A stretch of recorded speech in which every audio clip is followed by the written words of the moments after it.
आज ही Doubtnut app download करें। Doubtnut पर होगा अब आपके सभी मैथ्स, केमिस्ट्री, फिजिक्स और बायोलॉजी डाउट्स का सफाया। बस अपने क्वेश्चन की फोटो खींचो, उसे क्रॉप करो और तुरंत वीडियो सोल्यूशन पाओ। Download now.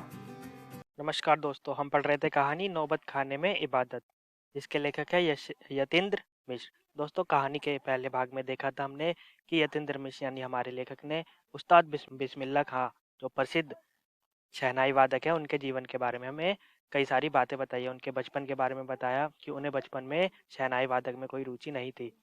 फिर उन्हें बचपन में रुचि किसने दिलवाई? रसलून भाई और पतलून भाई ने। फिर शहनाई के बारे में हमारे इतिहास में क्या क्या दिखाया हुआ है, ये भी यतीन्द्र मिश्र ने हमें बताया। और यह भी बताया कि उस्ताद बिस्मिल्लाह खां के परिवार संगीत प्रेमी था। पढ़ते हैं भाग 2, जानेंगे कि यतीन्द्र मिश्र ने उस्ताद बिस्मिल्लाह खां के बारे में हमें और क्या क्या जानकारी दी है।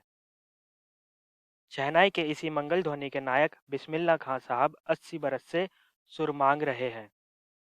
सच्चे सुर की नेमत, 80 बरस की पांचों वक्त वाली नमाज इसी सुर को पाने की प्रार्थना में खर्च हो जाती है। यानी उस्ताद बिस्मिल्लाह खां है जो मंगल ध्वनि, यानी ऐसा सुर जो चारों तरफ मंगल ही मंगल कर दे। 80 वर्ष की आयु में भी वह एक अच्छे सुर को मांग रहे हैं, इसलिए वह पांचों वक्त की नमाज पढ़ते हैं ताकि उन्हें खुदा एक अच्छा सुर उपलब्ध करवा दे। लाखों सजदे सजदे इसी एक सच्चे सुर की इबादत में खुदा के आगे झुकते हैं। वे नमाज के बाद सजदे में गिड़गिड़ाते हैं, मेरे मालिक एक सुर बख्श दे। सुर में वह तासीर पैदा कर कि आंखों आंखों से सच्चे मोती की तरह अनगढ़ आंसू निकल आए। सुर में वह तासीर तासीर मतलब वह गुण पैदा कर दे कि लोग उस राग को सुने और उनकी आंखों से आंसू निकल आए। उनको यकीन है कभी खुदा यूं ही उन पर मेहरबान होगा और अपनी झोली से सुर का फल निकालकर उनकी ओर उछालेगा। फिर कहेगा, ले जा अमरुद्दीन, इसको खा ले और कर ले अपनी मुराद पूरी। यानी अमरुद्दीन को लगता है कि खुदा एक दिन उनकी सुनेगा और वह उनके सुर को अच्छा करेगा। अपने ओहो-पोह से बचने के लिए हम स्वयं किसी शरण, किसी गुफा को खोजते हैं, जहां अपनी दुश्चिंताओं, दुर्बलताओं को छोड़ सके। वहां से फिर अपने लिए एक नया तिलिस्म गढ़ सके। हिरन अपनी ही महक से परेशान पूरे जंगल में उस वरदान को खोजता है जिसकी गमक उसी उसी में समाई है। यहाँ लेखक बता रहे हैं कि हिरन अपनी महक को, यानी उसके अंदर से जो खुशबू आती है, वह सोचता है कि वह खुशबू कहाँ से आ रही है, और इसी चक्कर में वो पूरे जंगल में घूमता रहता है, उस खुशबू को खोजता फिरता है। 80 बरस से बिस्मिल्लाह खां यही सोचते आए हैं कि सातों सुर को बरतने की तमीज उन्हें सलीके से अभी तक क्यों नहीं आई। इतने बड़े प्रसिद्ध शहनाई वादक होते हुए भी उस्ताद बिस्मिल्लाह खां अपने आप को सोचते हैं कि वह इतने अच्छे शहनाई वादक नहीं है। यानी उन्हें अभी सारे गुणों, यानी सारे रागों के बारे में अभी ज़्यादा जानकारी नहीं है। बिस्मिल्लाह खां और शहनाई के साथ जिस एक मुस्लिम पर्व का नाम जुड़ा हुआ है, वह है मुहर्रम। मुहर्रम एक मुस्लिम पर्व है। मुहर्रम का महीना वह होता है जिसमें शिया मुसलमान हजरत इमाम हुसैन एवं उनके कुछ वंशजों के प्रति अजादारी यानी शोक मनाते हैं। पूरा 10 दिन का शौक।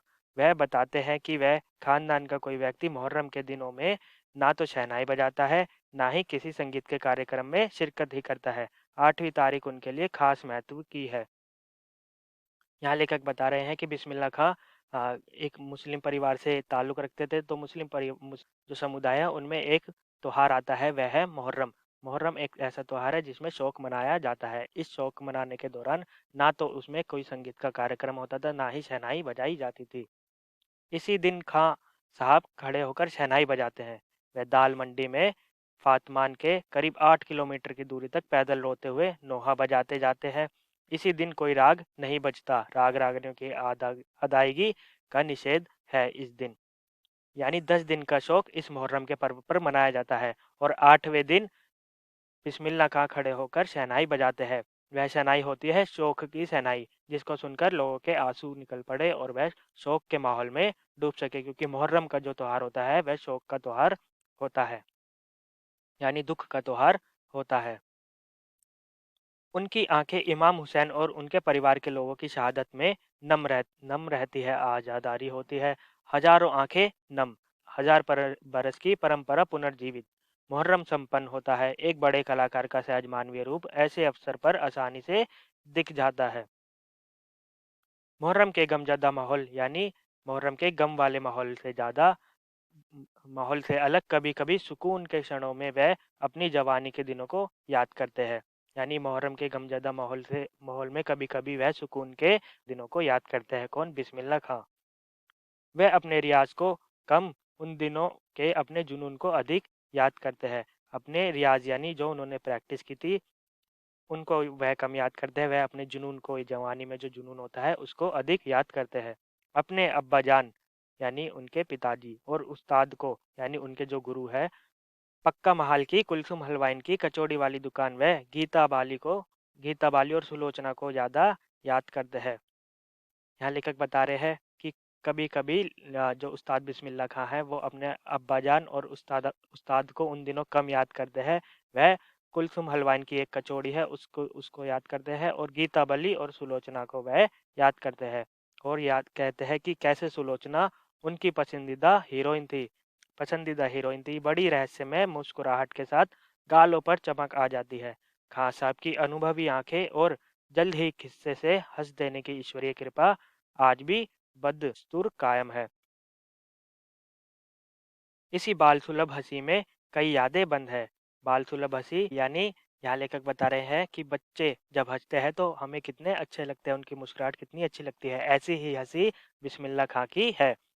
वह जब उनका जिक्र करते हैं, तब फिर उसी नैसर्गिक आनंद में आंखें चमक उठती है। अमरुद्दीन तब सिर्फ 4 साल का रहा होगा। छुपकर नाना को शहनाई बजाते हुए सुनता था। रियाज के बाद जब अपनी जगह से उठकर चले जाएं, तब जाकर ढेरों छोटी बड़ी शहनाइयों की भीड़ से अपने नाना वाली शहनाई ढूंढता और एक एक शहनाई को फेंक कर खारिज करता जाता। सोचता, लगता है मीठी वाली शहनाई दादा कहीं और रखते हैं। यहाँ लेखक बिस्मिल्लाह खां के बचपन की, जब वह 4 साल के थे, उनकी यादों को बता रहे हैं कि किस तरह वह अपने नाना को शहनाई बजाते हुए सुनते थे और वह ऐसा सोचते थे कि नाना जो शहनाई बजाते हैं वह मीठी होगी और उस शहनाई को वह ढूंढने लग जाते थे। जब मामू अली बख्श खां, जो उस्ताद भी थे यानी उनके गुरु थे, शहनाई वादक उस्ताद बिस्मिल्लाह खां के गुरु अली बख्श खां, शहनाई बजाते हुए सम पर आए, तब धड़ से एक पत्थर जमीन पर मारता था। सम पर आने की तमीज उन्हें बचपन में ही आ गई थी, मगर बच्चे को यह नहीं मालूम था कि दाद वहा करके दी जाती है। यहाँ लेखक बता रहे हैं कि बच्चे को यह नहीं मालूम था कि दाद यानी उसकी तारीफ वहा करके दी जाती है, सिर हिलाकर दी जाती है, पत्थर पटक कर नहीं।